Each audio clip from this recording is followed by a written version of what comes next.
Welcome back to If You're Fat, Lose Weight, a common sense podcast about common sense topics for common sense people.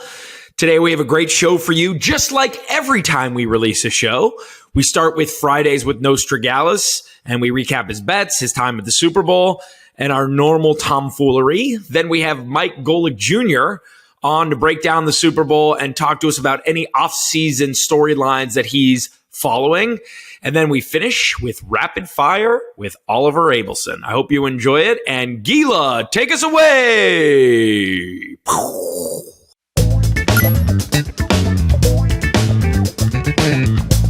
Welcome back to If You're Fat, Lose Weight, and back by popular demand. After returning from 4 days in the dry heat of Arizona, hobnobbing with the who's who of celebs, politicians, dignitaries, foreign leaders, and general FOGs, the man the people demand to hear from, the Paddle King, in a segment we continue to call Fridays with Nostra Gallus, the very skinny Jason J. Under Neil Gallus. Welcome back, my man. Welcome back, and happy Valentine's Day. I got to see you yesterday at dinner. That was great. Which was a treat. Yeah. Yeah, well, tell what happened. I didn't even the last 2 days have been such a daze. I usually speak to you like at least 10 to 15 times a day, and I only spoke to you like probably once or twice, and I forgot that you told me what you were doing. Legit had no idea. Went through one ear, went out the other, and Nikki and I walked into a restaurant, and there the two of you guys were sitting same time. That's right. We had the same reservation at the same restaurant, which I told you 2 hours before I went, and then you were surprised to see me. No, 2 hours. Come on. Give the fans the real answer. It was at least the day before. Okay. It was definitely that day. But it was great. We got to have dinner together, and, I got to eat more with you, which is great. My wife doesn't eat half the things I like, so thank you. Honestly, the fact that they ran out of the buttered chicken, I've still been sick of it. We gotta write a letter. Yeah, something needs to happen. I'm actually writing 2 letters this week. One to Roger and one to I guess Roger Goodell. Roger Goodell? Correct. Okay, so you're upset at Roger Goodell. What are you upset about, Roger? I mean, listen, I'm not upset. I mean, I guess we could start backwards. Yeah. Just as a fan, forget anything gambling. Just as a strict fan, the NFL is the best product. The game was incredible. 35-35. You don't call one holding penalty all game. You don't call one pass interference all game. Yes, the guy did pull the shirt. 100%. How many other times during the game did the other guys pull the shirt? They let them play. The officiating was incredible throughout the game. You don't make that call. It had no effect on the play whatsoever. I guess a penalty, you can argue a penalty is a penalty, but, they stop them. Let's say Kansas City hits a field goal. You have a minute 28? Yeah, with a timeout. Yeah, with a timeout. Correct. Philly had a chance to either tie the game or win the game. It is what it is. We've heard from everyone on the Eagles. Hassan Reddick, besides saying it was the worst field he's ever played on, which we should talk about that.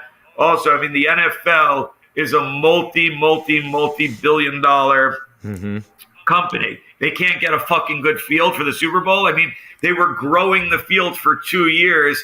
Half the time the grass wasn't in sunlight. I mean, it's really inexcusable that on the biggest day of their biggest game, it's crazy. You're right. A Super Bowl brings in how much money to the area? Yeah. The playing field can't be perfect. Yeah, the playing field should be perfect. Right, and going forward, they should legit have testing. Yeah, they should have like a group of NFL players play on the field, the week before or whatever. Yeah, you really wouldn't even need to do that. You could just have somebody run on it with cleats and see their footing. I mean, it's really not that hard to test the field, and they should. I mean, that kind of thing never makes any sense to me. And the officiating, to your point, what really bothers me is the inconsistency. They hold and grab on every play. The cornerback admitted that he held the receiver on that, but it was such an inconsequential little hold. The timing wasn't messed up by that much, and Pat Mahomes probably overthrew him by about 8 feet, 9, 10 feet. I'm not a mathematician. And it was at that time in the game, to your point, the first defensive holding call basically of the game. And they call it, it really affects the outcome. Obviously for us, we were on the wrong side, so it's extra special gut punch. But Roger Goodell does the State of the Union, and he says to his fans, like, yeah, the officiating's great. We don't have to fix anything. And the number one gripe week after week is like, what are we watching? What are we watching officiating wise? What are we watching? All the time they interrupt the play, they interrupt the flow, they have an effect on the outcome. I think it's the most affected outcome of games is the officiating, and they have the most ability to get it right in real time with the most camera 100%. Angles, with the time between plays. It just makes no sense to me. No, listen, I give it the officiate. It is these are professional refs, professional athletes. It is very, very, very hard to get everything perfect. 100%. It's a human judgment on every play. That being said, as the years have gone, the game has evolved. There's instant replay. Yeah. People can argue, and what's going to happen in the winter meetings this year is pass interference, offensive and defense going to be reviewed, and is roughing the passer going to be reviewed? How many times this season, has a game, forget point spreads, correct, that has nothing to do with anything like this, has a game been altered by a human judgment call by the refs? Yeah. I can't even get it. It has to be, high teens, low 20s throughout the season, maybe even more. Yeah. And then what do they do? Sunday evening they say, oh, the officiating crew got it wrong. Monday morning they send out a memo. That's not acceptable. It's not acceptable. And to your point, I forget the spread, the spread, but I disagree. Forget the spread. I read a very interesting stat today. Okay. FanDuel said it was accepting 50,000 live bets per minute at its peak during the Super Bowl.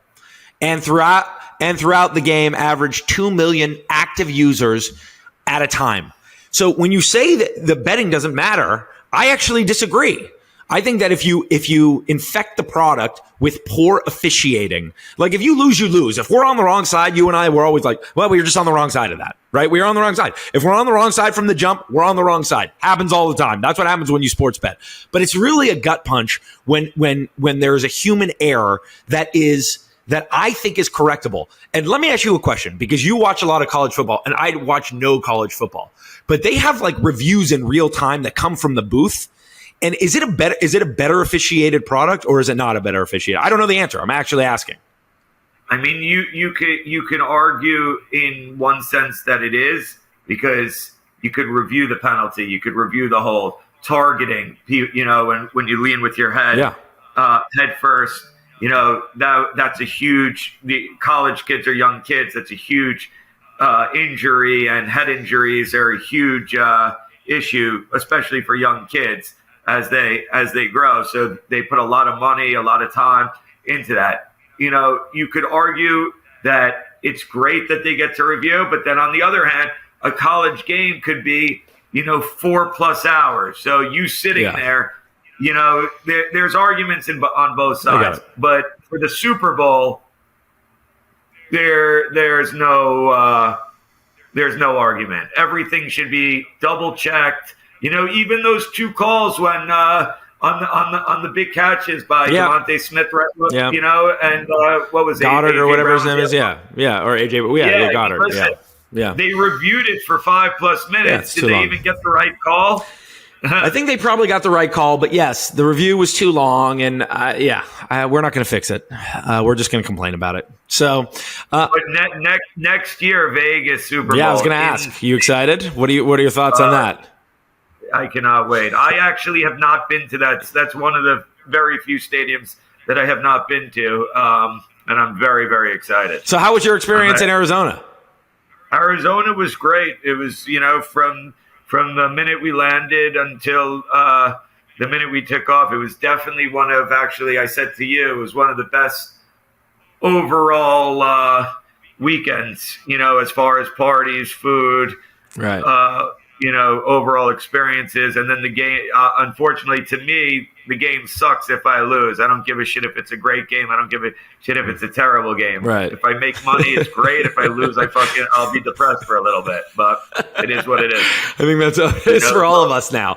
The world keeps on circling. So let me ask you this. So I assume you didn't pretend that you were Angela Merkel's anybody this time. So how is it getting around a city without a police escort? When we went to the Super Bowl together in Miami before we lived here, it was, this city was kind of built for mass audience coming. Sure, there was some traffic, but so it was one of my first. It was my third time in Arizona in the Scottsdale, Phoenix area. So not only did they have the Super Bowl this year, they had the Waste Management Golf Tournament. So I think they said 350,000 visitors. No, I'm sorry. That's the wrong fact. They said 350,000 visitors came to Vegas this year. Oh. And next year just to watch the Super Bowl, and they expect next year 575,000. Oh yeah, with the Super Bowl there. Yeah. Oh yeah. So back to the regular topic. Everything was very, very spread out. Mm-hmm. You had a lot of events in Scottsdale. You had a lot of events in Phoenix. That was actually the one negative about the weekend. I stayed in Scottsdale. So every time there were a couple of parties that I ended up, in the car for like 42 minutes. Oh boy.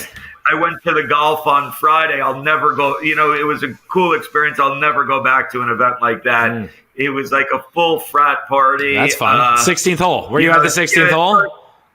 The 16th hole. You want to hear something crazy? Sure. I didn't even make it to the 16th hole. Oh, why?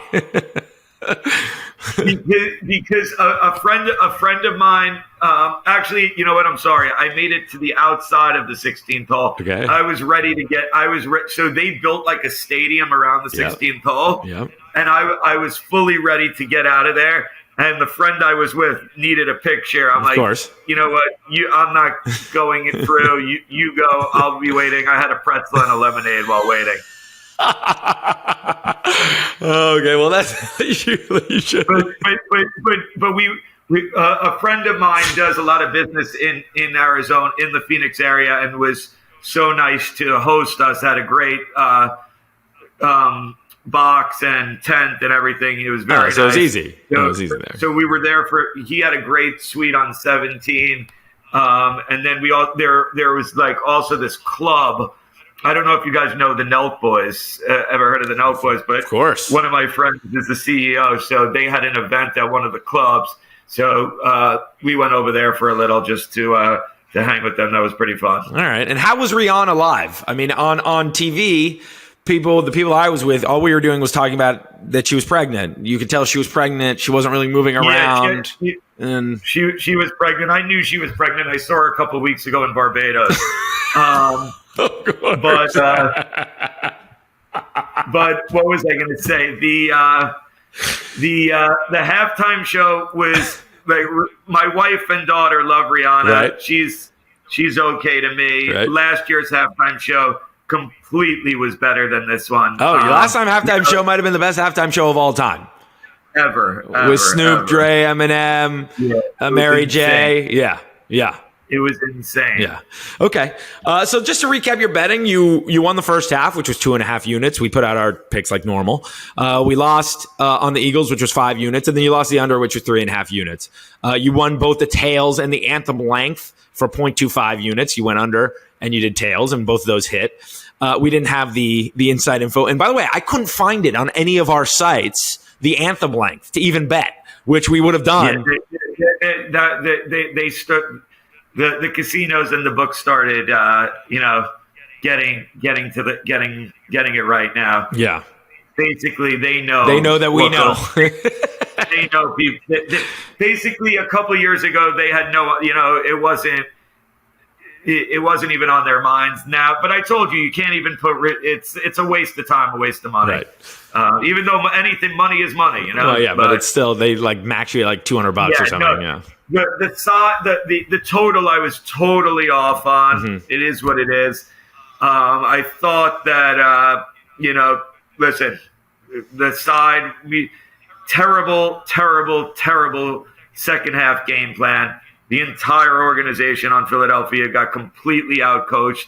Yeah. We were talking on late Sunday night after the game. Andy Reid really, Yep. he said him and his coaching staff spent hours upon hours. Some of those plays were probably the best I've ever seen. I mean, 2 plays in the NFL where you're inside the 10 and they completely faked out the defense. Not one person touched the receiver on both touchdowns. I mean, you could argue, there were 2 huge plays between the Hurts fumble and then the punt return.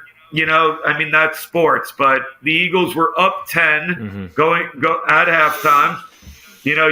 When you're up 10, the defense needs to make a stop. The defense was so bad. There was not what I was with one of my friends in the car before the game. He was like, "Oh, let me put over 5.5 sacks. Over 5.5 sacks. 0 sacks in a Super Bowl. 0. Yeah, it's crazy. crazy. How crazy that is? Crazy. Yeah. You got to give it up though to the offensive line. I mean, very underappreciated offensive line on Kansas City. They obviously remedied that after losing in the Super Bowl to Tampa Bay. And then, obviously the Eagles offensive line was very good, but the Eagles defense just didn't bring what they should have brought. And you can blame it on a number of things. And to your point about Andy Reid, I thought he coached the best game that I've seen him coach in a big game. And he's been in a lot of big games with big stakes. He gets the most out of his teams and typically loses the big one. It obviously helps to have a healthy Patrick Mahomes who's, got every skill you could ever want. He really is the best of the best. I was laughing with his brother Jackson like 2 hours before the game. That guy is what a character, man. Do you guys know who Jackson Mahomes is? Oh yes, I've seen him on Instagram. Yeah. He is something else, but he was cracking me up. All right, well. Okay. So just to recap, you were up 7.1 units coming into the game. You lost 7.5 units, including all the VIG. So for the 3 weeks that we were doing this, you were down 0.4 units, which, it is what it is. Not good. I mean, listen, I went a little harder for the Super Bowl for the fans. I apologize. It is what it is. Hey, it's sports betting. And I will say this. I personally felt the best about the first half Eagles bet. And of course I did I put $0 on that because I'm a moron. But we weren't sure. And you were going back and forth for 2 weeks about this game. I said to you guys 2 weeks, this was a full entertainment Super Bowl bet. There was no edge. It was a full coin flip. It went to the final minute and a half. There was no you could legit argue for 2 weeks on both sides. Right. And sharps were on both sides, right? I mean, pretty equally. Yeah, the Brandon Lang, unfortunately, Brandon Lang, it's okay. But he did hit 2 of his Kelsey anytime touchdown. Yeah, and the over on the other one, the over rushing. Yeah. Okay, and you were 9-7 on live bets. You went 1-2 on the total. You were probably adding to the under as you went, and you went 8-5 on the side. I didn't do so much on the total as being at the game. I was going to Kansas City. I took Kansas City second half. I mean, try to hedge out, but yeah. All right. Well, it is what it is. And you had good seats, and, one of our friends that we both know, he gets good seats, and you guys were at the 50-yard line. Anything else you want to talk about from the weekend? Anything else? I mean, the weekend was great. The parties were great. We went to the Fanatics party. Yeah, hard one to get into, the Fanatics party. That was a very hard one to get into. It was awesome. It was like a music festival for like an hour and 40 minutes. That guy Michael Rubin is something else. All those, it was actually interesting. I was watching last night. What he's done on is insane. On Friday, he had a breakfast, brunch, or lunch, whatever he had, of the 100 most influential people on the planet. Wow. So, and only 100 people. Wow. So, and it went from like Roger Goodell to the CEO of Verizon, CEO of Fox, to, a group of owners, Jerry Jones, Kraft, who he said is Michael's biggest mentor, and then people and his friends in the rap entertainment, and it's just crazy that, like, obviously I was at the Fanatics party the next day, which was great, but just watching, all these different people who are the best at their craft in the entire at what they do in the entire world, just looking up to one person. Yeah, and, pretty crazy. It's really unbelievable what he's done. Yeah. And he says he's not even close to done. So we'll see what happens. Michael Rubin, one of your guys. All right. Well, any other thoughts you have? Any thoughts on the balloons being shot out of the sky? China, what are these other, random things floating in the air? Any thoughts on that? Any intel to share with the people from your contacts at the Pentagon? No, I mean, listen, it's, I don't really have an opinion on that, but, no. Yeah. Okay. What I want to say is, though, yeah, for all the people that lost money this week following me, I will get you guys back in college basketball. We'll have a couple of plays that we'll see how Joel and I can get it out there. Okay, so we'll do that. We can do that. Yeah, during March. Are you talking about March Madness? Or are we just talking about generally? Just regular games during the week or on the weekend. Yeah, so maybe we could figure out something to get everyone the access. That sounds fair. Okay, anything else? Any thoughts on Nikki Haley announcing for president today? We are recording on a Wednesday. Is she one of your people or not really? Not really? You're not excited about that? No. Okay. All right. Well, we appreciate you taking the time every week, and hopefully we can continue this. We know that you're a busy guy, and we really appreciate you fitting us in. And we'll see what happens going forward. But the people love it, and I get more feedback on this than anything else we do. Let's keep it going. It's great. I love to do it, and we will talk soon. All right, you're the best, dude. Talk to you next week. Goodbye.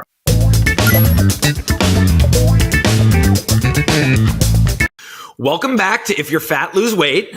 And we are honored to be joined by the host of the excellent Gojo Daily Podcast presented by DraftKings. As you know, we love sports gambling on this podcast. One of my best friends in life, who I met literally 1 minute ago, the very handsome, and according to his Wikipedia page, has no kids and could be single, a member of football family royalty, Mike Lewis Golic Jr. How are we doing today, my man? Thanks so much for joining us.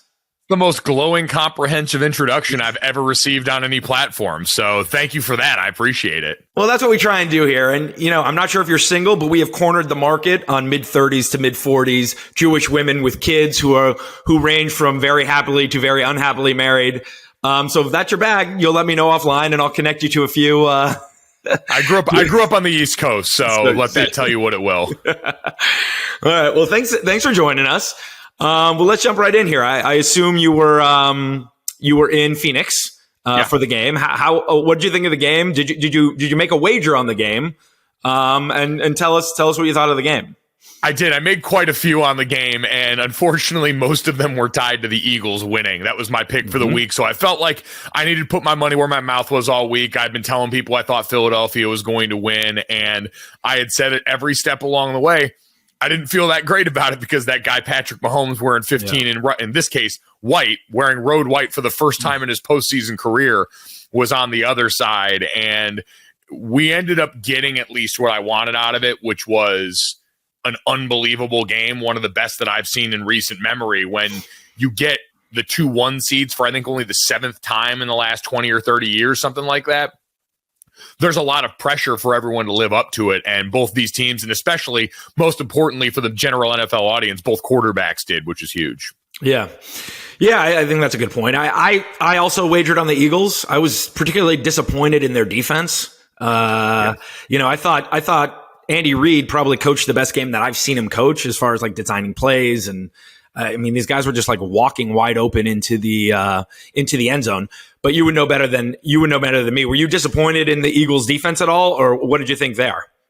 Yeah, I think that had to be the most concerning part for everyone. And you're right. I felt like, especially in the second half, the game plan the Chiefs brought out on offense is what I thought they'd do at the beginning of the game, right? When you've got a defense of a bunch of really good penetrators, a bunch of fast guys that want to get upfield and rush the passer, what do you normally do? Jet handoffs, trap plays on the inside, screens, run downhill right at them, all things. I mean, the Chiefs started the second half with 3 consecutive run plays. So it kind of lets you know the tone they were going to set. We saw the way that they scored down in the red zone, making use of the field horizontally with those trick motion plays. And so it was that. I mean, the field conditions were talked about all night. You do wonder for pass rushers how much of an effect that has on your ability to really pin your ears back and go, where you're never really sure your footing's under you. The offensive lines were dealing with the same conditions, but I always tell people the advantage we have on offense is I know the play. I know where I'm going. Defenders, right. You're reading and reacting to most everything. And so that definitely seemed to show up for the Eagles defense that was the strength of their team for most of the season and instead got carried by really the Philadelphia passing offense in this game. Yeah, I mean, you said a lot there that is interesting to me. First and foremost, the conditions of the field, in the biggest game of the year for your product, it's just, to me, it's inexcusable. I don't know what there is to do about it, but I mean, you want your athletes performing at the highest level. And so, it's just a little disappointing, honestly. But do you want to pin your ears back and go with your front four at Mahomes? I mean, to me, Mahomes, he's not the best ever yet, but I think he's probably, I've watched football my entire life. I'm 40 years old. He's probably the most difficult guy. He's got the most tools in his toolbox. He's the most difficult guy to game plan against. So it was interesting to watch their strategy, but like there was no tip balls. There was no real pressure. There was no really loss of yardage on any downs. I mean, it was just very disappointing. And I'm a 49er fan. I grew up in San Francisco, so it was really extra specially disappointing for me because I really thought that the 49ers would have put up a better fight if they had gotten the opportunity. But what are your thoughts there? Well, I think a lot of credit goes to the Chiefs' offensive line, and that group went under talked about through a lot of the last couple of weeks leading up to the Super Bowl in favor, and understandably, the Eagles' offensive line is spectacular. I think they're the best offensive line in the NFL, but for both of these units, extremely rare to see the starting 5 from the beginning of the season be your starting 5 at the end of the season. And so when you've got that kind of continuity, you can get the kind of production that Kansas City got. And you brought up Pat. It also helps. Pat's matured a lot in the last couple of years as a quarterback. And I don't just mean like growing up. I mean, he's learned all the ways that he can influence outside of extending the plays, running out of the pocket, the stuff downfield. He got the ball out of his hands really quick. He helped his offensive line with a lot of that. Part of that's game plan, but part of that's Pat also making the adjustment to the way the defenses have played them, really going back to the middle of last year. And so because he is such a complete quarterback, like talent production wise, he probably is the best quarterback I've ever seen. Like he, like physically and all those things, he's a better quarterback than Tom Brady. He just hasn't accomplished, and who knows if anyone will accomplish what he's accomplished. But if Pat gets into like the 4 or 5 Super Bowl range, I'll be comfortable calling him the greatest quarterback of all time. That's the kind of ability and production we've seen early in a career. Like he's a bunch of one stats right now. What he's done in his first 5 years as a starter is unfathomable. So yeah, I think, rushing him is sort of a weird prospect. Speaking of the 49ers, we sort of saw how you approach rush tactics for a mobile quarterback in the NFC Championship game, where rushing Jalen Hurts, you're getting to a certain point and then you're kind of trying to hold Pat. You're trying to keep him from moving around and getting outside the pocket. And all these things sort of take the teeth off of what's otherwise an incredible pass rush for either of those teams. So it's a unique chess match that more and more defensive coordinators are having to ask themselves now, because we're sort of done with statue pocket passers as the paradigm in the NFL. This is the norm now. If your quarterback can't get you out of trouble with his legs to at least some extent, you're a bit behind the 8 ball. Yeah, totally. The one other thing you said that I thought was that I wanted to ask you about. I used to coach in the minor leagues, so the idea that these coaches, and I know that halftime is longer in the NFL, but the idea that a coach is going to hold back an adjustment for halftime. I mean, I never saw that. I've been in NBA locker rooms. I ran my own show for 2 years. I was an assistant in the minor leagues for 7 years or 5 years. I mean, I just never saw anybody hold anything back. Now, you can come up with something after meeting with your coaches, et cetera, and you have a little downtime at halftime. But when you played, did you ever hear of a coach like, I got something at halftime for the team, the opposing team? I think it's less halftime and more like script based, because while you might not hold plays for the second half, there's plenty of coaches that are holding plays for this late in the season, right? Yeah. If you don't have to use it, you've got stuff in the arsenal that you've come up with at the beginning of the postseason that might fit a certain opponent or might fit a certain situation, or just might work off the combination of play calls. Like the one thing Andy Reid does really well is sequence play calls based on looks he's given you before. So if they've given you a bunch of runs or certain motions out of this, what we saw down in the goal line, those fly motion plays we talked about with Kadarius Toney and Sky Moore, those are based off stuff they normally do. They're tendency breakers. And so, yeah, I mean, halftime in the Super Bowl is longer, but in general, we heard Peyton Manning bring this up earlier in the year on the Manning cast. It's like the old adage I heard about the NFL is in high school, you make adjustments on Monday. In college, you make adjustments at halftime. In the NFL, you're making them in between series on the sideline. It's too good and everyone's too fast to really be beholden to that as the model. So I'm with you. Like, you're not holding everything, but I'm sure there's a couple of special ones that you've got dialed up in there for, hey, break glass in case of emergency. Our backs are against the wall and now we got to go. Yeah, I mean, we saw some of that with just play design for Andy Reid in certain situations. I mean, he's just having guys walk into the end zone wide open. So anyways, okay, so moving on, just personally for you, what's the week like now that you're like a podcaster as opposed to a radio show host? Are you on Radio Row as much? Are you guesting on other people's shows? Is it as fun or is it more fun? What's the week like there for you? It's still every bit as hectic. We were fortunate. DraftKings and the Vegas Stats and Information Network did a great job. They've already had a partnership together and came together, had a great set up at Radio Row. We were the first set you saw right walking in. And so did the podcast there every day. It was the longest I had ever been out at Super Bowl week. Normally when I was at ESPN, and especially by the end when I was working on the morning show, they would send us Wednesday, Thursday, Friday to do shows. And so we were getting out there in the middle of the week, and I was still exhausted by the end because I was waking up for the morning show. Now I at least didn't have to be up as early when I went out and burnt the candle at both ends out each night because there's all the parties, there's all the drinking and carrying on. You get to see all your sports media friends. Someone described it to me as sports media prom. You see all these people's takes online. You go on podcasts and shows all year, and then you get to see each other's faces sweaty, hungover, and deteriorating in the desert sun all week long. So, yeah, it was a lot of our podcast. It was a lot of going on and appearing on other people's shows, which is always awesome. It's fun to get to put faces to the names and voices you hear on the other end of the phone lines all year long. But by Sunday and Monday, I was a shell of myself. I joked it sounded like my podcast was hosted by Wright Thompson on Monday. That's how much gravel was in my throat. That's a little inside for people who are ESPN fans. All right. What was the best thing you ate in Phoenix this year? Ooh, the best thing I ate. I had roast duck at a place called, I want to say True Virtue. I was lucky. One of my coworkers, Jessica Smetana, who hosts a podcast with my father, actually booked reservations at places out there because she's an adult. And so she got us a reservation at that restaurant. And I had duck in the desert. There was duck. There was a little octopus. It was a whole, it was by far the nicest meal I had there, which then I compounded the next day. So I had that on like Tuesday of that week. And then Wednesday over at Radio Row, the only thing you've got outside of Radio Row is a coffee stand put on by the Board of Tourism and Super Bowl outreach team from Las Vegas, who's the host for next year. Oh, yeah. Who's just trying to get everybody warmed up to the idea of, hey, you're coming out to Sin City. It's going to be a great time. Yeah. And then on the other side, there's a burger stand.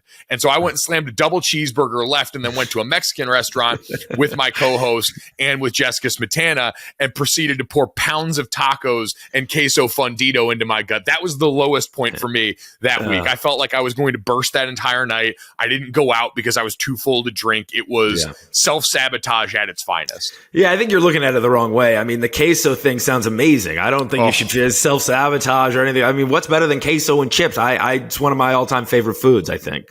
It was three. incredible. Yeah. Very worth it. Very worth it. But sometimes you got to pay what you owe. The wise man always says you got to pay what you owe on the back end. So I definitely chipped a couple in. For sure. All right. Are you looking forward to Vegas next year? Is that something you're looking forward to? I am looking forward to Vegas. I think it's one of the cities that's uniquely conditioned, and Phoenix is too, but there's a handful of them. Like New Orleans, to me, is where every championship should be held. That's just a city that knows how to throw a party. But Nashville did a good job with the draft. Houston always does a good job. They got the college football national championship next year. There are just certain cities that kind of get it, and Las Vegas is one of them. That being said, I got spoiled this year. My parents live in Scottsdale now, so I got to sleep in my own bed at night. It was a home game for me. We're going to be back on the road next year in Vegas, and I know the Scottsdale nightlife was dangerous. Vegas is going to be on a completely different level, so I'm going to have to start hydrating now. Okay, I have a two-part question for you. What is the top storyline you're watching going into the offseason? And have you ever done ayahuasca and gone on a 3-day meditation retreat?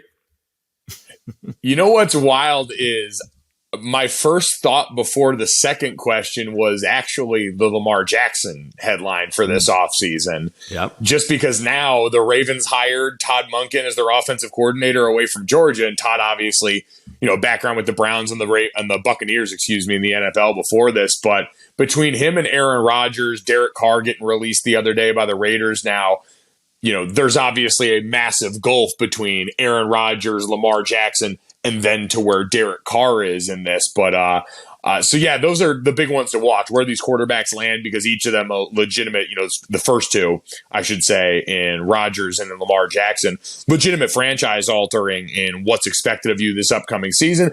But no, I have not done ayahuasca, which probably wouldn't be in the cards for me. Hallucinogens of that level scare me. I really don't want to reckon with my inner child in as direct way as it sounds like you do on that one, since we all did the thing where we researched ayahuasca way too much after Aaron's first comments about that. The darkness retreat, I would be up for a silent retreat. As you've clearly noticed by now, I am no stranger to talking a lot. And I feel like if I were just to shut the hell up for like 4 days, it'd probably be better for everyone. I don't know about that, but fair enough. All right. So you played for the Montreal Alouettes of the Canadian League, the Brooklyn Bolts of the FXFL, the Fall Experimental Football League, and the Arizona Rattlers of the IFL, which is, of course, the Indoor Football League. And you had a cup of coffee and a couple different NFL teams. But what I'm really wondering is, what is the craziest story off the top of your head that's legal to share from your minor league experience that you can share with us? Hate to put you on the spot, but I don't know if one is top of mind. The whole experience of being in Montreal was awesome. Like, that one was legitimately fun. And Montreal's a beautiful city. All of the bars and strip clubs stay open really late there, nice. Which I found out, which is incredible. Complete polar opposite experience so that summer, I had gotten cut by the Saints in June. I got cut inside the elevator. So we were staying at the airport hotel as like rookies and I hadn't made a team yet. So ostensibly I was a rookie. And I went over to get a sandwich from the Subway at the gas station next door because that was our options walkable distance wise. I don't think we had like Uber Eats and all that stuff yet that we're going to bring stuff over. And so I got my Subway sandwich. I was in the elevator after we had already worked out that morning, going back up to my room. And when I got out at the top, I had the voicemail on my phone saying, "Hey, someone from the facility is coming over. Coach wants to see you and is like, bring your playbook," all that cliched stuff there. And so then the whirlwind started, where I went to Montreal, did training camp there. I got offered, I think, a practice squad spot, but you learn very quickly there's all these weird rules in Canadian football about how many Americans can be on the field, where the expats tend to find their way. So I was like, all right, this FXFL thing's starting. I'll go back to the U.S. I'll try and get myself on a roster coming back and, quicker, sooner than later, and go from there.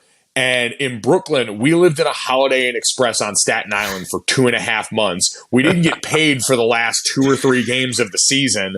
We played in Coney Island, where the Brooklyn Cyclones played their minor league baseball games. So you've got all this theme park stuff in the background there. That whole experience was one of those where you learn very quickly how much you do or don't love football once all of the good stuff is sort of stripped away. So sadly, I don't think there's a crazy experience to be had there, because we had 3 things at our disposal. We had a 24-hour fitness where we went to go work out, where I think thankfully we got free memberships through the league somehow. That was about the only thing they gave us. We had a bowling alley where we used to go over. That was like the one spot of fun. And then a Spanish restaurant where I used to go over and get dinner more often than not during my time there. So that was about all we had. We had one trainer who often was taping ankles with like wrist tape. It was very interesting. I remember being on a yellow school bus riding over to practice in full pads, feeling like I was back in 4th grade. Sounds very minor league. Well, everything leads back to queso. At least you were in Brooklyn. Okay. I mean, you could have been somewhere a lot worse. All right. I'll get you out of here with one last question that I like to ask all my sports guests. What are your thoughts on Kyrie Irving? Complicated and disappointing, because he's an incredible talent on the basketball court. He is, in a lot of ways, really philanthropic and really helpful. Like the things that he has done to be an ally and try and help with the women in the WNBA, things that he did for women in the W during the pandemic, him speaking up recently on, commercial travel versus charter travel for the women in that league, are so many things that can be so helpful.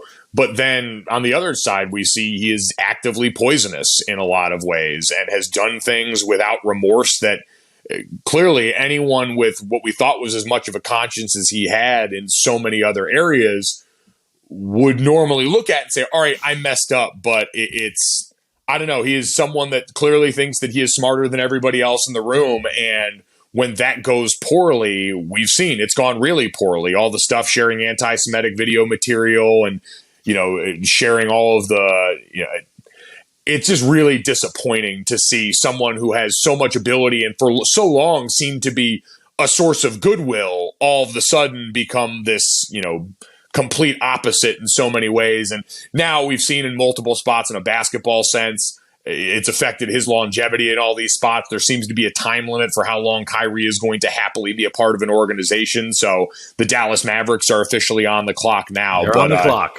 Yeah. Complicating and disappointing, I would say, would be the words that come to mind.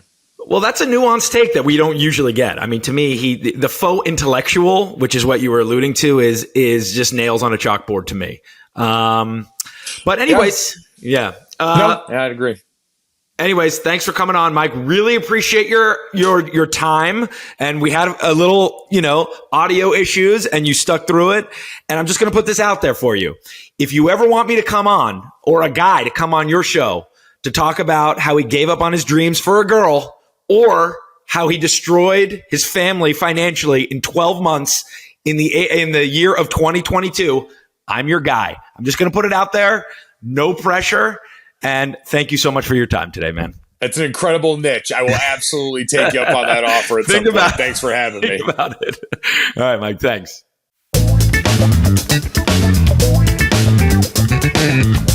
Okay, welcome back. And we are back with everybody's favorite Friday segment, Rapid Fire with Oliver Olivius Rolling Dinosaur Abelson. How you doing today, dude? Good.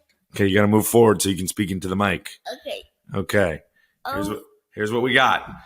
Coach Mike from New York wants to know, who is the best athlete in the Abelson household, and what sports could they be a professional in?